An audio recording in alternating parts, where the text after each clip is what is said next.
जय Louis, जय जय Louis. Braille साहित्यवाणी या आपल्या YouTube चॅनलवर मी सुहास आपले हार्दिक स्वागत करत आहे.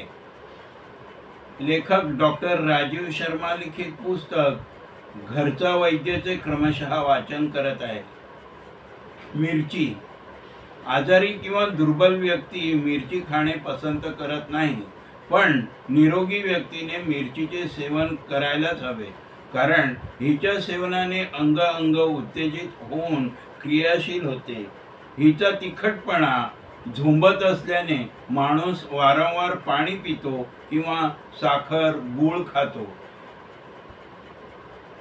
परंतु यामुळे होते उलटेच, कारण असे केल्याने तोंडात कॅप्सेसिन नावाचे रसायन पसरते.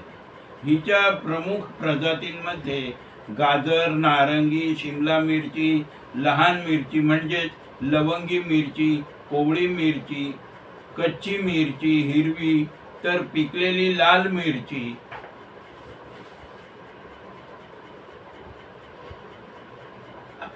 इत्यादींचा समावेश असतो.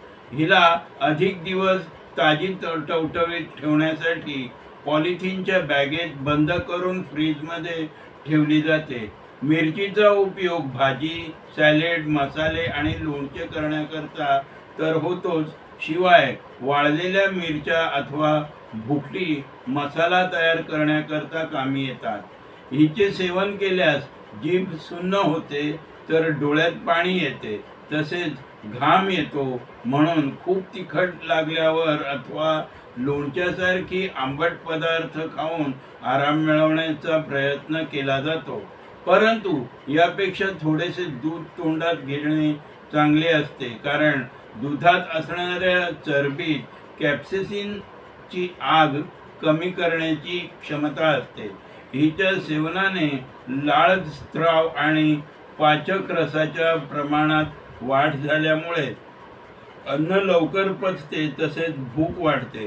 हिरव्या मिरचीमध्ये वेगवेगळे घटक असतात, जसे की पाणी, रेशा, कार्बोहायड्रेट्स, प्रोटीन, वसा, फॉस्फरस, कॅल्शियम, कॅप्सेसिन तसेच लोह क्रमशः 0.2.6%, 6.8%, 6.1%, 2.2%, 0.6%, 0.08%, 0.03%, 0.1% तसेच 0.012% सापडते. याशिवाय 100 ग्रॅम हिरव्या मिरचीमध्ये vitamin C 110 milligram, vitamin E 2.4 milligram, carotene 454 आंतरराष्ट्रीय युनिट इत्यादी आढळते. इतकेच नाही तर manganese, silicon, lithium, thorium, aluminium, titanium, vitamin A, B तसेच डी कमी अधिक प्रमाणात सापडते. वाळलेल्या मिरचीमध्ये व्हिटॅमिन ई चे प्रमाण वाढते आणि व्हिटॅमिन सी चे कमी होते. याचे गुण ही भोजनाला चवदार आणि उष्ण बनवते.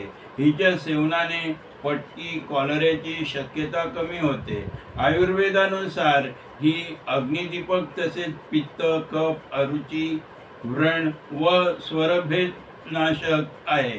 हिच्या सेवनाने हृदय, त्वचा तसेच जननेंद्रियांत उत्तेजना येते. ही मूत्रपिंडाच्या विकारात मूत्राद्वारे अल्ब्युमिनच्या गळतीला रोखते. हिचे सेवन केल्याने मूत्रप्रणालीला आलेली सूज, शुक्राशयाचे विकार, नपुंसकतेसाठीही फायद्याचे आहे. परंतु अधिक प्रमाणात सेवन केल्यास तोंड आणि पोटात आग पडू शकते. हिचे सेवन सर्दी, खोकला, रक्तस्राव अधिक झाल्यास गुणकारी ठरते. थोड्या प्रमाणात शिमला मिरची सुद्धा आरोग्यवर्धक आहे. इतकेच नाही तर यामुळे बुद्धीही तीव्र होते. यापासून उडनशील म्हणजे कॅप्सिकम ऑइल बाह्य उपयोगाकरता दुख निवारक तसेच कफ बाहेर काढणारी आहे। या तेलाने थोडा वेळ मॉलिश केल्याने कंबरदुखी, हाडे दुखणे, डिफ्थेरिया, सोयाटिका इत्यादीला आराम मिळतो। घरगुती इलाज, व्यक्तीच्या शरीरात सर्व विष गेले आहे किंवा नाही हे पाहण्यासाठी मिरची खायला देतात।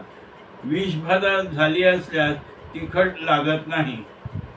मोहरीच्या तेलात वाळलेल्या लाल मिरचीला गाळून घेतल्यावर तेल चर्मरोगावर लावणे तसे तर कठीणच आहे, परंतु आयुर्वेदानुसार हेच योग्य औषध आहे। अशाच प्रकारे कफामुळे उत्पन्न झालेल्या रोगात याच्या काढ्याने गुळण्या करणे फायदेशीर ठरते। कॉलरा, पटकी आदी झाल्यास लाल मिरचीच्या पाण्यासोबत बारीक करून आणि 6 बत्ताशे मिसळून प्यायल्याने लाभ होतो। इतर उपयोग, उंदराचा उपद्रव टाळण्याकरता त्यांच्या बिळाच्या टोकाला चमचाभर लाल मिरचीची भुकटी ठेवणे फायद्याचे होते। सावधानता, याच्या अतिसेवनाने अल्सर, रक्तविकार, नेत्ररोग तसेच दाह होण्याची शक्यता असते।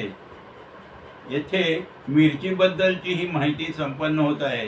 ही माहिती आपणास आवडल्यास या माहितीस लाईक करा, शेअर करा, कमेंट्स करा आणि आपल्या ब्रेल साहित्यवाणी या यूट्यूब चॅनलला जरूर आणि जरूर सबस्क्राईब करा। जय लुई, जय जय लुई।